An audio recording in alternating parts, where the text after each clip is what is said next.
Ontem assistimos a um daqueles jogos que entram diretamente para a história dos mundiais. No estádio de Dallas, a Espanha e a França mediram forças na primeira meia-final da Copa do Mundo de 2026, e o veredito do relvado não podia ter sido mais justo. A Espanha está na grande final do maior torneio do planeta, enquanto a armada francesa de Kylian Mbappé diz adeus ao sonho do título mundial. De um lado, vimos a Roja apresentar o futebol mais inteligente, assertivo e dinâmico da competição. Do outro, uma França que voltou a ser uma caricatura de si mesma, dependente de individualidades e liderada por um Mbappé completamente apagado, pesado e longe do nível que o coroou no passado. Ontem, o futebol coletivo engoliu a soberba das estrelas individuais. O jogo de ontem expôs de forma cruel a falta de ideias da França e a clarividência tática da Espanha. O plano de Luís de La Fuente para anular Kylian Mbappé foi desenhado ao pormenor. Em vez de apostar em perseguições individuais desgastantes, a Espanha montou uma teia de coberturas incríveis. Pedro Porro e os defesas centrais deram as mãos e fecharam as linhas de passe interiores, empurrando Mbappé para a linha lateral, onde ele tinha pouca margem para arrancar. O astro francês acabou o jogo visivelmente frustrado, acumulando passes errados e terminando a partida com apenas 3 remates sem perigo e um cartão amarelo por pura impaciência. Mbappé foi completamente asfixiado e anulado. No quarto lugar do nosso top de ontem, temos o jogador que teve a coragem de assumir o momento mais tenso do início da partida, Mikel Oyarzabal. Aos 22 minutos de jogo, a Espanha beneficiou de uma grande penalidade. Num jogo desta dimensão, uma meia-final da Copa do Mundo, a bola pesa toneladas.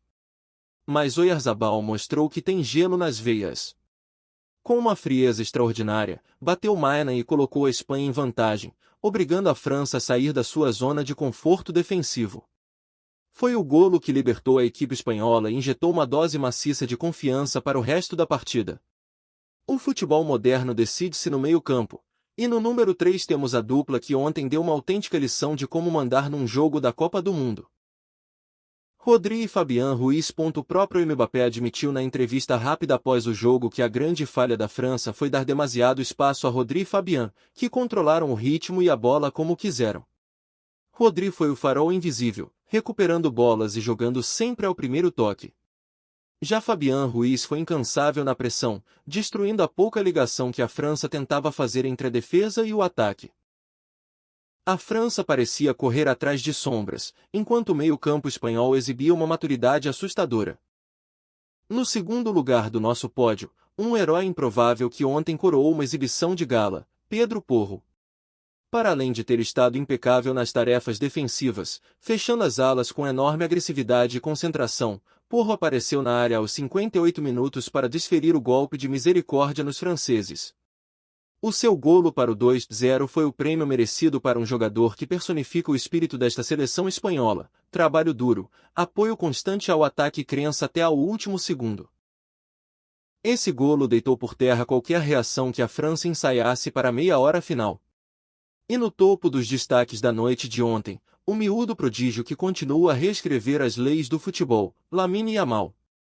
Mesmo sem ter faturado ontem à noite, a exibição de Yamal foi de uma maturidade inacreditável para a sua idade. Ele pegou na bola no flanco direito, encarou os defesas franceses experientes sem ponta de medo e pautou o ataque espanhol com inteligência pura. A forma como ele esconde a bola, ganha faltas e oxigena o jogo da equipa é de um jogador de classe mundial. No jogo em que Mbappé devia assumir o trono de rei do torneio, foi o jovem Yamal quem voltou a arrancar aplausos de pé de todo o estádio. Ontem ficou provado que a Espanha é a equipa mais entusiasmante e organizada desta Copa do Mundo. O placar de 2-0 foi o reflexo de uma equipa que joga com alegria, ousadia e compromisso coletivo, em claro contraste com o adeus melancólico de Mbappé e da França. Agora, todas as atenções se viram para o MetLife Stadium, em Nova York, onde a Espanha vai tentar erguer a sua segunda Copa do Mundo no dia 19 de julho. Mas o jogo de ontem não ficou marcado apenas pelos golos e pela tática. Houve um momento, mesmo antes do intervalo, que deixou o mundo do futebol de boca aberta e a fervilhar nas redes sociais. Aos 43 minutos, com a Espanha a vencer por 1-0, Ousmane Dembélé caiu na entrada da área espanhola. O árbitro assinalou imediatamente um livre perigosíssimo a favor de França. Os jogadores espanhóis protestaram furiosamente, e as repetições mostraram que Dembélé se tinha, na verdade, desequilibrado sozinho. E foi aí que o bizarro aconteceu. Sem qualquer intervenção do VAR, o árbitro voltou atrás na decisão e devolveu a bola à Espanha. Gerou-se uma confusão monumental em campo. Mais tarde, soube-se que foi o árbitro assistente que avisou o juiz principal do erro pelo auricular. Uma decisão rara, inesperada, mas que salvou a Espanha de um lance de golo iminente e que vai dar que falar durante muito tempo. Com gols de Oyarzabal e Pedro Porro, espanhóis anulam o ataque francês, garantem vaga na decisão da Copa do Mundo 2026 e seguem com apenas um gol sofrido. A Espanha está na final da Copa do Mundo 2026. Em uma atuação segura e dominante, a equipe de Luís de la Fuente venceu a França por 2-0 nesta terça-feira, 14, em Dallas, e confirmou presença na decisão do torneio. Mikel Oyarzabal abriu o placar em cobrança de pênalti aos 22 minutos do primeiro tempo, após falta sofrida por Lamine Yamal, enquanto Pedro Porro ampliou na etapa final em bela troca de passes com Dani Olmo. A Espanha controlou as ações durante praticamente toda a partida, neutralizou o poderoso ataque francês e agora aguarda o vencedor de Argentina x Inglaterra para conhecer seu adversário na final.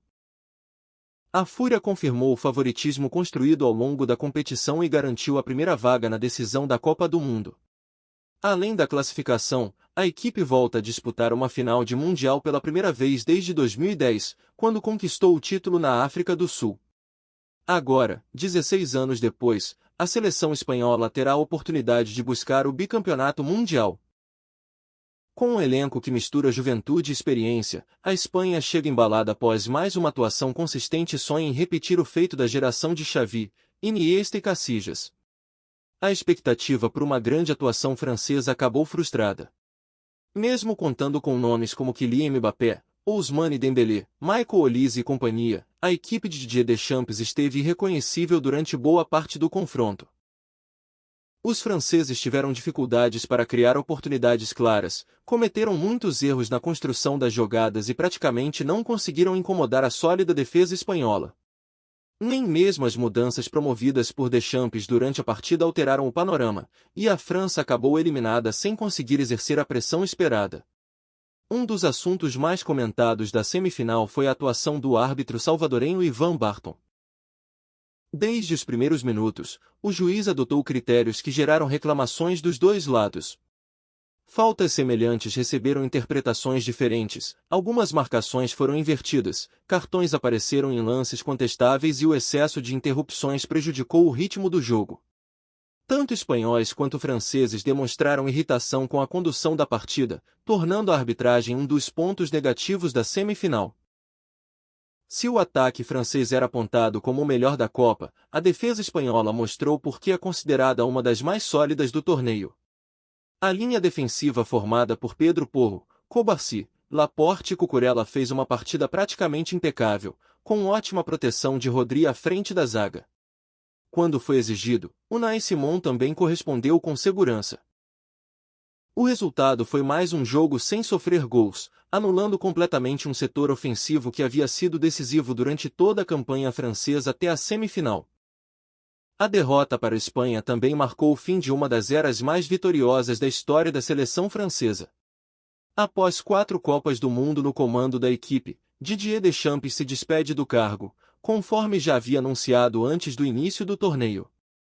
Campeão mundial como jogador em 1998 e como treinador em 2018, além de vice-campeão em 2022, o técnico encerra sua trajetória deixando um legado de enorme regularidade e protagonismo internacional.